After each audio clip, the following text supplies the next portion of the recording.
Step one, wake up early, gonna rise with the sun. Step two, get some good, some food in you. Step three, think real hard about what you wanna be. Step four, everybody just do your thing. Wake up, today's gonna be a good day. Wake up, today's gonna be a good day. Wake up, today's gonna be a good day. Wake up, today's gonna be a good day. Wake up. Ketika orang tua nggak ada baru berasa akan ada banyak penyesalan, ada banyak hal yang belum sempat kita lakukan ketika orang tua masih ada. Sekarang kalau orang tua nggak ada, satu-satunya cara cuman bisa melestarikan hal baik yang orang tua punya. Ikuti petualangan kami semua untuk Kakung.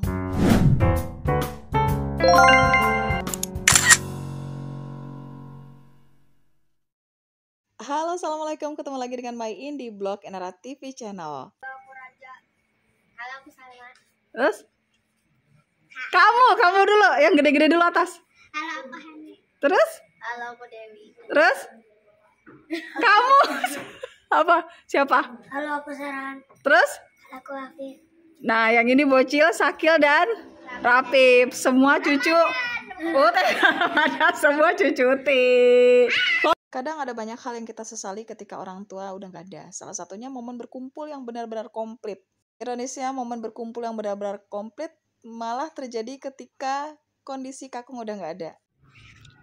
Kemarin kita kerja bakti, beresin rumput liar. Tuh ada cabai ya. Cabai uti. Wah. Ada cabai uti nih, ayo Keman. Kemari semua. Ayo Sarhan ditinggal ya. Ini cabai uti. Ntar kalau panen banyak nih. Nah, sekarang kita mau ke kandang. Dulu Kakung sering nongkrong di sini. Siapa? Sapi uti mau dijual karena udah ada yang nggak ada yang ngurusin. Ini masih cabe. No dia. Mana tuh? Oh ya Allah, ngeliatin kita. Gendut banget ya. Kan emang kayak gitu. Yang mana? Itu sapinya gendut loh itu teman. Ini katanya tinggal beberapa hari lagi kambing uti lahiran. Oh, ceritanya kemarin yang laki histeris mungkin kayak mau ngejagain istrinya kali. Mau lahiran. Tahu itu bayinya ada berapa itu? Lagi hamil. Tuh, ini sapi. Yuk, hati-hati. Itu Awas. nyeruduk. Yang mana? Ini nyeruduk bambu tapi nggak kena badai. Oh, ya Allah. Langsung kabur. Saya ngomong kayak kencang banget gitu. Sambil teriak. Oh ya Allah. Itu dia nyeruduk langsung kabur. Iya. Siam amat. Jadinya teriak gitu. Perjalanan takdir memang kita nggak ada yang tahu ya. Azal kapan datangnya kita juga nggak pernah tahu. Ini tuh kemarin sapi tuh sebenarnya belum lama pelihara dan rencananya buat kurban nanti Idul Adha ya. Tapi ternyata ajal berkata lain. Kalau Uti sendiri kan memang udah nggak kuat ya. Karena kalau miara sapi itu harus cari pangan. Pangan itu daun-daun kering kayak gitu harus suket ya kalau di sini nyarinya tuh ke sawah. Kalau mama udah nggak ada tenaga. Makanya ini sapinya mau dijual mau nggak mau. Terus sapi itu ya repot ya ngasih minumnya juga nggak boleh telat. Minumnya itu juga direbus. Ya, pokoknya ribet deh intinya kalau pelihara sapi. Karena memang Kakung meninggal itu boleh dibilang dadakan ya. Kondisinya masih sehat. Sehat walafiat habis dari pasar, habis dari sawah. Lagi nyari makanan buat sapi. Sebentar saat sholat zuhur udah selesai dia minta istirahat. Terus dibangunin pas asar karena harus ngimamin. Karena mama kan punya musolah di depan rumah ya. Ternyata pas dibangunin posisi lagi nyamping bersedekap layaknya orang tidur. Jadi sama sekali nggak ada suara kesakitan atau apapun, benar-benar merem kayak orang tidur. Kadang masih kita nggak ngerti ya nanti kita cara meninggalnya seperti apa. Bapak alhamdulillah meninggalnya dalam kondisi sangat baik, masih sedang berpuasa karena ketika itu di hari terakhir puasa ya. Saatnya malam takbiran kita malah dapat berita duka kalau Kakung udah nggak ada. Ceritanya kambing sama sapi mau dijual karena memang udah nggak ada yang ngurusin. Dan rasanya tuh sedih. Salah satu keinginan orang tua tuh kan kita kumpul semua, komplit lengkap. Tapi yang namanya rumah tangga, kita kan nggak bisa semuanya dibrekin. Ada yang mertuanya masih ada, kita pun harus patuh sama suami. Jadi kadang momen kumpul tuh nggak barengan banget. Yang ada di hari lebaran ke-1, terus langsung pergi ke mertuanya. Ya begitu deh, pokoknya yang berumah tangga pasti paham. Jadi kalau diingat momen itu rasanya sedih ya. Kita nggak pernah bisa benar-benar kumpul full semuanya dengan 4 anak dan 11 cucu secara waktu yang berbarengan. Dan kali ini kita kumpul, tapi dengan kondisi yang berbeda, dengan luka batin, kondisi sedih. Ya itulah, kalau selagi ada waktu, sering-sering ditengok orang tua. Bukan berarti anak-anak, saudara-saudara main nggak nengokin orang tua ya, nengokin, tapi memang karena kesibukan masing-masing dan ada urusan, nggak cuma keluarga inti, ada juga mertua, ada juga paham deh pokoknya berumah tangga. Jadinya kita tuh jarang ada momen yang benar-benar full komplit ngumpul semua. Mertuanya orang gimana, bukan orang Jawa sini. Ya kondisi-kondisi kayak gitu kadang tidak memungkinkan. Ya ada rasa gimana ya, sedih gitu. Kita ngumpul malah pas dalam kondisi kakung udah nggak ada. Hari ini tuh hari mengenang kakung. Kita rencananya mau bagi-bagi sembako. Semua anak turun tangan, mantu semuanya. Total ada 4 anak dengan 4 mantu dan 11 cucu, semuanya barengan. Kemarin kita udah ngebersihin area pekarangan ya, rumput-rumput liarnya itu dikumpulin. Sekarang nih kita lagi mau ngurus sembakonya. Beras alhamdulillah ini masih pakai beras sendiri hasil panen. Jadinya tidak mengeluarkan biaya kalau untuk yang beras. Untuk bahan keperluan yang lain kita beli. Kalau dipikir budaya tahlilan, sebenarnya menguras biaya nggak sedikit, tapi hitungannya anggaplah kita kayak sedekah ya. Cuman sedekahnya itu kalau main bilang mah jangan terlalu memaksakan. Kalau memang tidak cukup dimampukan, ya udah. Memang serius pengeluarannya itu lumayan besar ya. Ini kita pun lagi bungkus-bungkus, isinya ya kayak ginilah.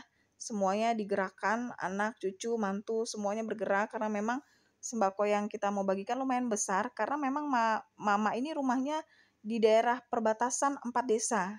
Nggak bisa bagi parsial karena kalau di desa itu, gimana ya bilangnya, kalau di desa itu satu nggak kebagian, bisa jadi omongan.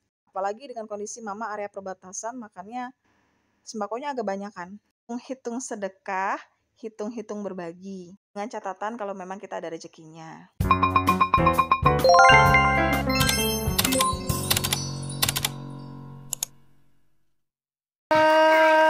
Buang aja, hati-hati bang, tersobek.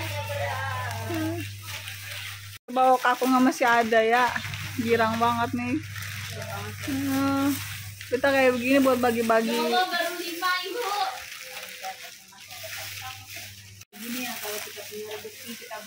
Iya, nah itu dia.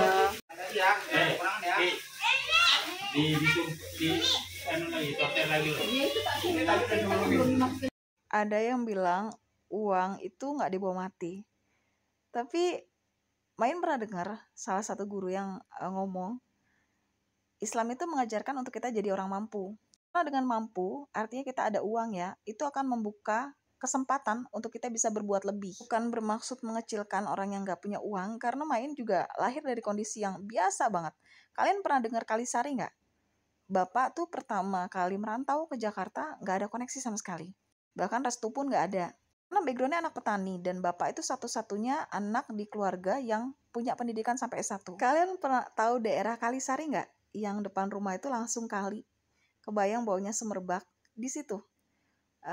Kami pernah ngalamin tinggal di situ. Bapak jadi guru honorer itu sembari kuliah. Dia angkat jadi PNS itu pun di usia tua. Perjuangan PNS sambil mama jualan pangsit. Emper jualan sayur di Kebayoran Lama. Sampai bisa kebeli rumah. Pokoknya dari titik terendah. Makanya Main tuh selalu yakin ya, di tengah keterbatasan kita, pasti ada jalan selagi kita mau dan cerdik berpikir. Main selalu meyakini itu karena memang rules-nya, Main melihat sendiri perjuangan orang tua dari yang benar-benar nol, bahkan minus ya, merantau ke Jakarta itu dengan kondisi minus. Tapi mama cermat mengelola, cermat menakar kesempatan, lalu nggak pelit tenaga, banyak doa dari Bapak, insya Allah dimudahkan jalannya. Main sangat meyakini usaha kita itu akan berbanding lurus dengan hasil yang akan kita dapat. Dan kita anak-anaknya memang sedari kecil tuh dididiknya begitu. Kalau kamu malas nggak akan ada yang ngasih uang. Kalau kamu nggak berhemat nggak akan ada tabungan. Kamu terus-terusan memanjakan diri dengan tidak sadar diri batas kemampuan kamu, ya siap-siap akan jadi bom waktu di kemudian hari. Bapak itu lebih punya pemikiran kalau kita ninggalin warisan harta bakal habis. Makanya warisan pendidikan itu diutamakan. Alhamdulillah semua anak lulus S1 Meskipun kita yang perempuan akan berdiri dengan karir yang berbeda-beda ya. Tapi sekolah itu memang benar-benar penting. Event itu buat kita anak perempuan. Dari sekolah akan membuka wawasan yang berbeda, cara berpikir berbeda, pergaulan berbeda, tentunya akan ada hasil yang berbeda kelak.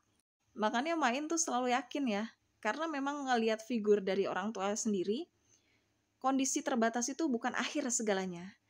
Akhir segalanya itu ketika kita males, maunya hidup enak, ibadahnya nggak dijaga, nah itu bakal jadi akhir segalanya. Lain cerita ketika kita lahir di kondisi miskin, boleh dibilang, tapi kita masih diberkahi otak untuk tidak pelit berpikir, nggak mikir cara instan, bahwa perjuangan itu bukan hal yang sebentar, jangan pernah mengambil hak orang lain. Kalau memang belum mampu, tahan, sabar, karena memang itu rezeki kamu untuk bersabar di kala itu.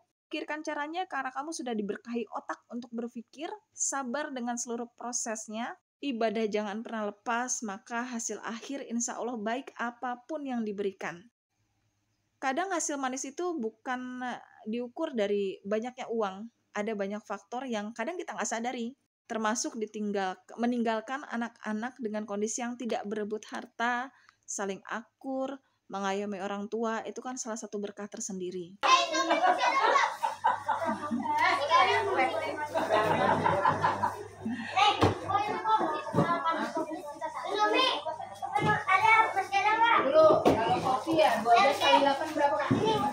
Bukan bercerita artinya menonjolkan kesombongan, semoga tidak ada yang berpikir ke arah sana. Main bercerita agar mudah-mudahan kita bisa saling menggenggam erat dan saling menimbulkan harapan bahwa harapan itu masih ada. Meskipun, jadi harapan itu bukan hanya milik orang yang ada, tapi harapan tetap masih ada meskipun kita di kondisi tidak ada. Karena kondisi tidak ada bukanlah final dari segalanya. Kita malas, itulah final yang akan kita dapat. Jadi dengan kita berkumpul di circle yang sama, mudah-mudahan bisa menimbulkan semangat pejuang di antara kita semua yang mungkin kadang namanya hidup kan ada kondisi up, down, kadang kita semangat, kadang nggak semangat. Kalau kita ada di lingkup yang bisa saling menyemangati, insya Allah kita pun akan terus bersemangat dan menjaga semangat itu. Jadi maaf ya kalau seandainya ada penyampaian Main yang kurang berkenan atau terkesan sombong atau arogan, semoga tidak ada yang menangkap hal tersebut. Dan mudah-mudahan diambil hal positifnya, biarlah kalau untuk hal negatif jangan ditiru ya.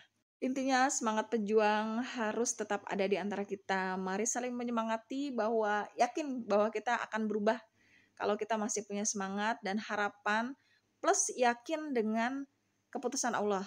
Lalu berbaik sangka dengan hasil akhir yang diberikan Allah. Kita nggak langsung dikasih, tapi ditahan, dan ternyata jedak diberikan hal yang luar biasa, mengharukan di endingnya nanti. Karena Main merasakan banyak hal-hal tersebut di hidup Main. Itu bukti sayangnya Allah kepada kita. Semua bukan perkara harta, tapi memang kita tetap membutuhkan harta untuk menjalankan hidup ini. Jadi tetap semangat buat teman-teman semua ya. Once again.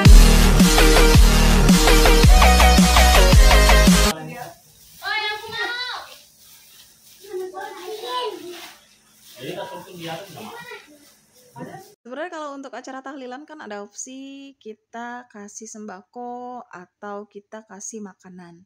Kalau makanan itu ada potensial basi, terus dan lain-lain ya. Belum lagi kondisi di kampung cari catering itu agak susah ya. Makanya kita putuskan akhirnya pakai sembako, sekalian juga memanfaatkan beras, meskipun tetap ada pengeluaran lain. Dan pengeluaran ini ya kalau di total lumayan ya. Inilah fungsinya tabungan. Karena kita nggak pernah tahu ya kapan kita ada di posisi sangat membutuhkan uang. Seperti contohnya kita tiba-tiba dapat musibah, kecelakaan, kebakaran. Kan kita memang dilarang ya terlalu percaya diri dengan kondisi bahwa kita akan baik-baik saja. Kondisi kesulitan tuh kita nggak bisa prediksi kapan akan terjadi. Makanya kalau kita ada dana darurat, dana tabungan itu akan lebih baik. Gimana bisa punya dana darurat? Ya nabung. Gimana kita bisa nabung kalau kita hanya ibu rumah tangga? Ada banyak cara. Figur orang tua buat Main tuh terlalu kuat ya mencontohkan hal-hal kayak gini. Makanya Main benar-benar yakin kita tuh bisa dan mampu melakukan kalau kitanya mau. Mau niatnya, mau capeknya, mau melewati proses yang lama, mau konsistennya. Perubahan itu terjadi kalau kita mau. Tapi kalau udah nggak ada kemauan ya udah akhir segalanya. Dengan dalih menyenangkan diri sendiri, jadi gini pola pikir Maiin. Kalau memang kita belum di tahap menyenangkan diri sendiri, jangan memaksakan. Kadang yang Main perhatiin ya, dari Main kecil tuh orang tua selalu nggak ngajarin sih, tapi kita kan anak tumbuh dewasa dan melihat sekitar ya. Ada banyak tipikal orang yang sebenarnya dia belum mampu, tapi atas dasar menyenangkan diri, tidak memikirkan masa depan, dan itu menjadi bom waktu untuk diri dia sendiri. Bukannya maksudnya menghakimi ya, karena memang gini, tanpa perlu melihat alasan orang ya, kita kan berfokus pada keputusan kita sendiri. Kayak tren, seandainya tren TV, kalau memang kita belum mampu, ya udah nggak apa-apa. Kita nggak akan mati kok kalau kita nggak punya TV. Tapi kita akan mati kalau kita nggak makan. Jadi benar-benar pahami apa yang sebenarnya jadi kebutuhan hidup kita. Selebihnya itu berarti kalau memang bisa ditahan, karena kita belum mampu, ya udah ditahan. Jangan berusaha memampukan, tapi sebenarnya emang benar-benar belum bisa. Endingnya ngutang, nyusahin diri sendiri, gali lubang tutup lubang, terus tercipta mental playing victim, kayak ngerasa dunia nggak adil. Padahal kalau dibalikin ke diri sendiri, udah cukup adilkah kita pada dunia dan sekitar? Jadi benar-benar refleksinya tuh kalau buat Maiin lebih ke sadar diri, pahami diri, kenali diri. Apa butuhnya kita, batasan kemampuan kita sampai mana, dan mau dibawa kemana arah masa depan hidup kita. Karena lagi-lagi beneran, masa depan kita itu yang menentukan adalah diri kita sendiri. Ketika kita salah mengambil keputusan, impact-nya itu diri sendiri, bukan orang lain. Gimana tuh? Sana ya kakak. Perlu kangen sama gue ya. Keluarga Main mungkin bukan keluarga secemara keluarga Faidil Jaidi ya. Tapi sosok orang tua, baik bapak dan mama itu cukup melekat kuat di jiwa Main. Mereka mengajarkan dengan cara contoh, jadi bukan didikte. Dari kondisi itu, sosok figur yang kuat itu sangat mempengaruhi kepribadian anak kelak. Dan itu yang akan Main tularkan ke anak-anak Main, dan semoga teman-teman juga bisa mengambil sisi positifnya. Hidup gak pernah berkompetisi, karena kita mengalahkan diri sendiri aja udah cukup sulit. Fokus dengan diri sendiri itu cukup sulit. Berusaha berdamai dengan kekurangan diri sendiri itu pun cukup sulit. Jadi jangan buang waktu untuk memikirkan hal yang gak penting, seperti bergibah. Bahkan buat Main, berteman itu pun seperlunya ya, karena pada dasarnya ketika kita ada di titik terendah, itu yang membersamai kita itu hanya diri kita dan bayangan. Dan pada akhirnya pun kita di dunia ini menghadapi sakaratul maut itu pun sendirian. Kita bersosialisasi dengan tetangga, teman, tetap bersosialisasi dengan orang lain, tetap menaruh hormat, tapi untuk menaruh perhatian lebih, kayak seandainya mau tahu aib orang, sibuk ngurusin hidup orang, tetangga beli apa, tetangga lain punya sifat apa, itu dijauhin hidup kayak gitu, karena memang menghambat produktivitas kita, menyumbat otak kita untuk berpikir positif. Hal ini yang Main terapin di hidup Main. Nggak ada waktu buat mikirin orang lain, karena mikirin diri sendiri pun kita masih sangat kurang waktu dan keteter. Jangan melukai orang lain, bicara seperlunya. Kalau memang lebih baik kita diam, ya diam. Pokoknya mari bercita-cita mencari menjadi figur yang kuat untuk anak. Karena Main ngerasain sendiri efek kuatnya figur orang tua di kehidupan. Seberapa pengaruhnya besarnya figur itu di dalam diri kita menghadapi banyak cobaan hidup. Namanya hidup kan kadang nggak diceritain itu bukan berarti nggak ada masalah ya. Main selalu yakin hidup itu berputar layaknya roda, karena Main pun udah pernah ngerasain di titik terendah, yang megang duit cuma 80.000 sampai akhir bulan, gaji suami sebagai guru 300.000 di zaman sekarang, itu udah ngelewatin masa-masa itu. Efeknya ketika kita udah berdamai dengan kekurangan, batas kemampuan, kitanya tuh jadi nggak pernah mikir negatif tentang orang, karena kita nggak ada waktu buat mikirin orang. Ketika kita udah sangat fokus dengan diri sendiri, insya Allah otak kita tuh lancar, makin mempercepat pikiran kita, mesti ngapa, itu lebih cepat. Percaya deh, coba cara ini, berfokus pada diri sendiri, berfokus pada kekurangan diri sendiri, nanti akan berpikir solusi.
Kamu yang bahagia ya, aku yang bahagia.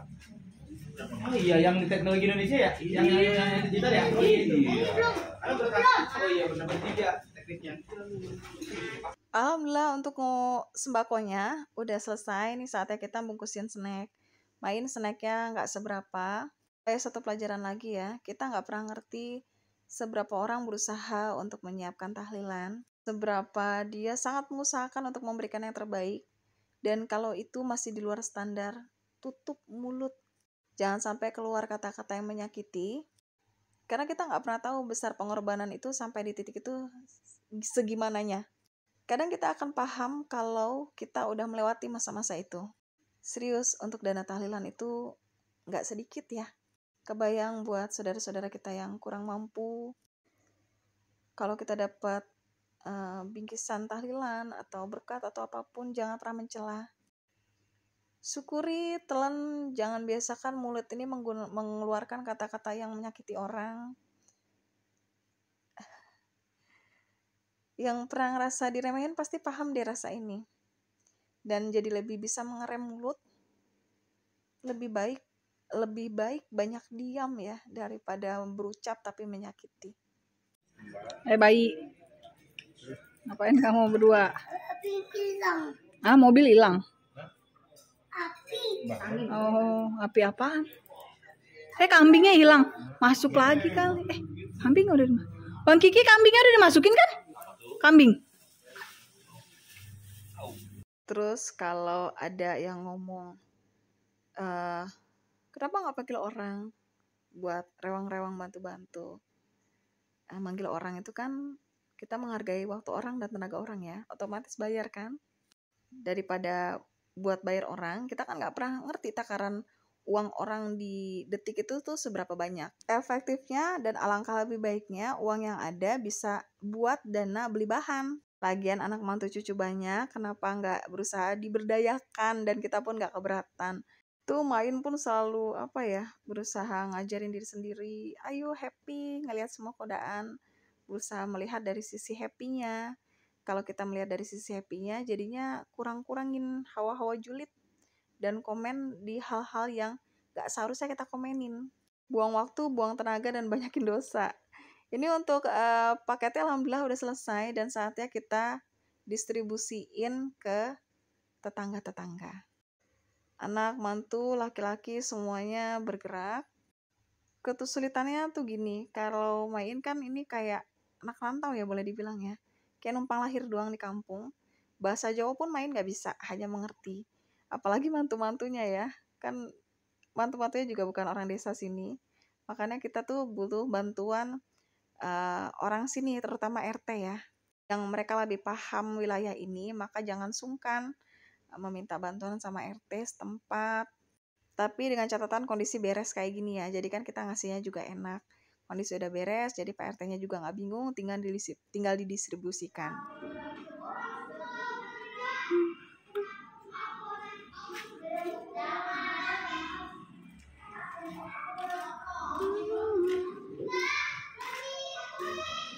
Waduh, nyapu-apu lagi kerja bakti ya.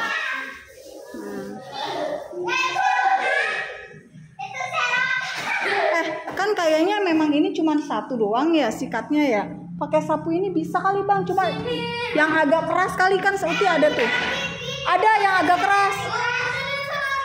Cari itu ya. Abang Sarhan ini tim ribet. Tadi mamanya ngebersihin kaca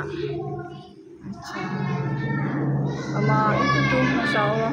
Tadi udah coba pakai citron sama baking soda. Ini udah hasil terbaik kayak gini. Masih PR panjang. Rumput liar juga masih PR panjang. Kalian kalau punya informasi cara matiin rumput liar itu yang cepat gimana? Karena kita nyabutin nunggu hujan, Masya Allah. Dan ini dia juga PR. Kalau kalian punya info cara yang cepat buat bersihin kerak itu pakai apa? Ini tadi udah pakai air panas, pakai citron. Hasil terbaik kayak gini. Ini pun effort banget.